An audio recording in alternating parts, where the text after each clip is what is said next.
Good evening students, कैसे हैं आप सब लोग। तो आज मैं फिर से आपके साथ हूँ। क्लास 9th का चैप्टर 2 कर रहे थे हम लोग। इंट्रोडक्शन पार्ट की वीडियो मैंने डाली हुई है पॉलिनोमियल्स की, और उसके बाद हम कर रहे हैं एक्सरसाइज 2.1 स्टार्ट करने जा रहे हैं। क्वेश्चन नंबर है 1। तो देखते हैं क्या कहते हैं क्वेश्चन 1। तो रीड करती हूँ मैं। क्वेश्चन 1 कह रहा है which of the following expressions are polynomials in one variable. इसने पूछा है कि कौन कौन से इनमें से ये कुछ एक्सप्रेशंस दिए हुए हैं, और ये बोल रहा है कि कौन कौन से एक्सप्रेशन जो हैं वो पॉलिनोमियल हैं वन वेरिएबल में। एक ही वेरिएबल होना चाहिए और पॉलिनोमियल होना चाहिए। तो कौन कौन से ऐसे एक्सप्रेशंस हैं इनमें से जो ये कंडीशन को सेटिस्फाइड करते हैं, वन वेरिएबल में होना चाहिए। ठीक है, और हमें आंसर भी करना है क्यों है ऐसा। तो स्टार्ट करते हैं। सबसे पहला एक्सप्रेशन देखते हैं। सबसे पहला एक्सप्रेशन कह रहा है 4x² minus 3x plus 7। Polynomial जैसा तो लग रहा है ये, है ना। और x की पावर अगर हम देखें तो यहाँ पर x की पावर कितनी है 2, that is a whole number. यहाँ पर x की पावर कितनी है 1, that is also a whole number. मैंने आपको बताया था कि पॉलिनोमियल इन वन वेरिएबल में हमेशा एक ही वेरिएबल होना चाहिए। तो एक ही वेरिएबल है पूरी इक्वेशन में, पूरे एक्सप्रेशन में, जो कि है x। दूसरी बात मैंने बोली थी कि कभी भी जो वेरिएबल है उसकी पावर होल नंबर के अलावा नहीं होनी चाहिए।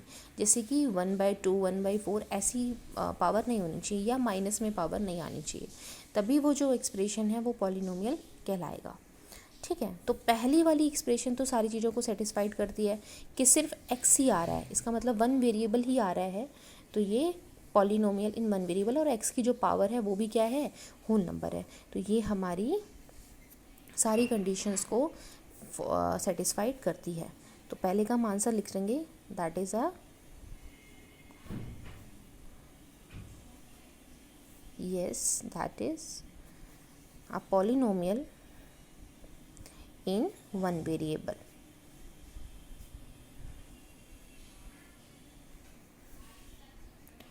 ठीक है, अब आते हैं हम दूसरे पे। तो दूसरे में आप ध्यान से देखो कि वेरिएबल कितने हैं, y है सिर्फ इसमें। तो ये बात भी ठीक है कि और कोई वेरिएबल नहीं है, तो वन वेरिएबल तो कंडीशन को सेटिस्फाइड कर दिया। y की पावर कितनी है, y की पावर है 2, दैट इज़ होल नंबर। तो ये भी क्या है, yes, that is also a polynomial in one variable।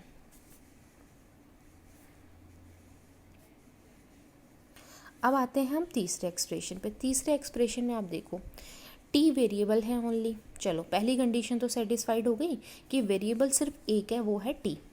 दूसरी बात हमें क्या चेक करनी है कि t की पावर क्या क्या है।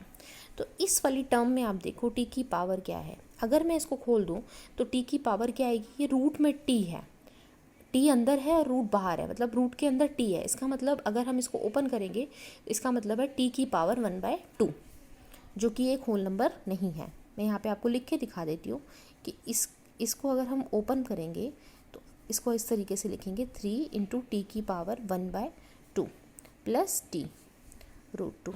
तो ये यहाँ पर क्या है, यहाँ पर ये होल नंबर नहीं है। अगर ये होल नंबर नहीं है तो इसका मतलब ये हमारा पॉलिनोमियल नहीं है। No, that is not a polynomial. ठीक है, अब आते हैं हम नेक्स्ट 4th नंबर पे। 4th नंबर में ये कह रहा है कि y + 2/y। तो अब वेरिएबल चेक करते हैं। वेरिएबल तो सिर्फ y है, तो वन वेरिएबल वाली कंडीशन यहाँ भी सेटिस्फाइड होती है। अब हम देखते हैं y की पावर। तो इस वाली टर्म में y की पावर कितनी है 1, और इस वाली टर्म में अगर हम y की पावर की बात करें तो ये y नीचे है, ये ऊपर जाएगा तो y की पावर हो जाएगी -1। यहाँ पर ये y नीचे है, अगर इसको ऊपर हम सॉल्व करेंगे तो यहाँ पर इसकी पावर हो जाएगी -1। तो इसका मतलब ये भी क्या है, ये भी पॉलिनोमियल की सारी कंडीशंस को सेटिस्फाइड नहीं करता। देखो कैसे कि y + 2, अगर y को हम ऊपर ले गए तो इसकी पावर हो गई y की पावर -1। तो यहाँ पर भी क्या है, एक होल नंबर नहीं है। अगर ये होल नंबर नहीं है तो कंडीशन सेटिस्फाइड नहीं हो रही। No, that is not a polynomial.